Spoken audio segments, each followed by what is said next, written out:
കൊച്ചിയിൽ സംവിധായകർ പ്രതിയായ ഹൈബ്രിഡ് കഞ്ചാവ് കേസിൽ കഞ്ചാവ് എത്തിച്ച ഇടനിലക്കാരനും കസ്റ്റഡിയിലായ ഷാലിഫ് മുഹമ്മദിന്റെ സുഹൃത്തും ഒളിവിൽ.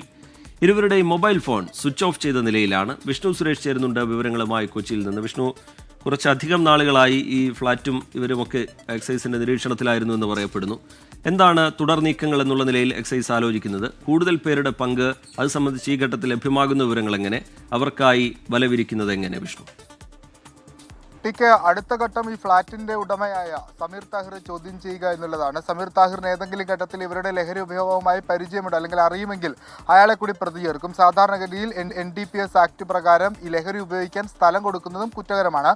പക്ഷേ അതിൽ പെട്ടെന്നൊരു കേസെടുക്കാൻ പറ്റില്ല. ഇയാളോട് വിശദീകരണം ചോദിച്ച് ഇയാൾക്ക് ഇതുമായി ബന്ധപ്പെട്ടുള്ള കാര്യങ്ങളൊക്കെ അറിയുമെങ്കിൽ മാത്രമേ പ്രതി ചേർക്കുന്ന നടപടിയിലേക്ക് പോവുകയുള്ളൂ. ഇപ്പോൾ എക്സൈസ് ഇവർക്ക് ലഹരി നൽകിയ ആളെ കണ്ടെത്താനുള്ള ശ്രമത്തിലാണ്. ഷാലിഫിന്റെ ഒരു മൊഴിയാണ് ഇതിലേക്ക് വഴി തിരിച്ചിരിക്കുന്നത്. ഒരു സുഹൃത്ത് വഴി ഇടനിലക്കാരൻ ആണ് ഇത്തരത്തിൽ ഹൈബ്രിഡ് കഞ്ചാവ് എത്തിച്ചതെന്ന് ഷാലിഫ് എക്സൈസിന് മൊഴി നൽകിയിട്ടുണ്ട്. പക്ഷേ ഇവർ രണ്ടുപേരുടെയും മൊബൈൽ ഫോൺ സ്വിച്ച് ഓഫ് ആണ്. ഇവർ ഒളിവിലെന്നാണ് എക്സൈസിന്റെ വിവരം. ഇവരെ ഉറപ്പായും പ്രതി ചേർക്കും. ഇവരിൽ നിന്ന് കൂടുതൽ കണ്ണികളിലേക്ക് പോകാനാകുമോ എന്ന അന്വേഷണത്തിലാണ് എക്സൈസ് ഉള്ളത്.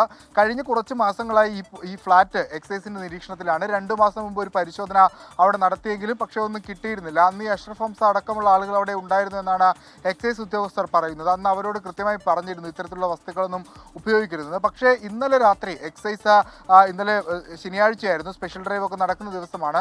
അതുമായി ബന്ധപ്പെട്ടൊരു വിവരത്തിന്റെ അടിസ്ഥാനത്തിലാണ് ഈ 506 നമ്പർ മുറിയിലേക്ക് എക്സൈസ് സംഘം എത്തി വിശദമായ ഒരു പരിശോധന നടത്തിയത്. ഏകദേശം 1 മണിക്കൂറാണ് പരിശോധന നീണ്ടു. ആ 1 മണിക്കൂറിടയിൽ തന്നെ അവിടെ നിന്ന് ഹൈബ്രിഡ് കഞ്ചാവ് പിടികൂടി. അതുമാത്രമല്ല, ഇത് കഞ്ചാവ് വലിക്കാൻ ഉപയോഗിക്കുന്ന സാധനങ്ങൾ, അതായത് ബോങ്ക് പോലുള്ള, ക്രഷർ പോലുള്ള സാധനങ്ങളൊക്കെ അവിടെ നിന്ന് കണ്ടെത്തിയിട്ടുണ്ട്. അങ്ങനെയാണ് ഇവിടെ സ്ഥിരമായി ഇത്തരത്തിൽ ഈ കഞ്ചാവ് ഉപയോഗമുണ്ട് എന്നൊരു നിഗമനത്തിലേക്ക് എക്സൈസ് എത്തിയത്. ഇതുമായി ബന്ധപ്പെട്ട് തുടർ അറസ്റ്റുകൾ ഉണ്ടാകുമെന്നാണ് excise deputy commissioner TM Maju നമ്മളോട് പറഞ്ഞത്. അതുകൊണ്ട് വിശദമായ ഒരു അന്വേഷണത്തിലേക്ക് എക്സൈസ് കടക്കുന്നു. ഒപ്പം ഈ നേരത്തെ ചേർത്തലയിൽ പിടികൂടിയ കഞ്ചാവുണ്ട്, തസ്ലീമയുമായി ബന്ധപ്പെട്ട ഹൈബ്രിഡ് കഞ്ചാവ് കേസുണ്ട്. അതിലേതെങ്കിലും ഘട്ടത്തിൽ ഇവർക്ക് ബന്ധമുണ്ടോ എന്നുള്ള കാര്യവും വിശദമായി പരിശോധിക്കുന്നു. സമീപകാലങ്ങളിൽ എക്സൈസ് പിടികൂടിയിട്ടുള്ള ഏറ്റവും പ്രധാനപ്പെട്ട കേസാണ്. ഇതുമായി ബന്ധപ്പെട്ട് സിനിമാ മേഖലയിലേക്ക് കൂടി സ്വാഭാവികമായ അന്വേഷണം വ്യാപിപ്പിക്കേണ്ടി വരും. ശരി, വിഷ്ണു സുരേഷ് കൊച്ചിയിൽ നിന്ന് വിശദാംശങ്ങൾ നൽകുകയായിരുന്നു.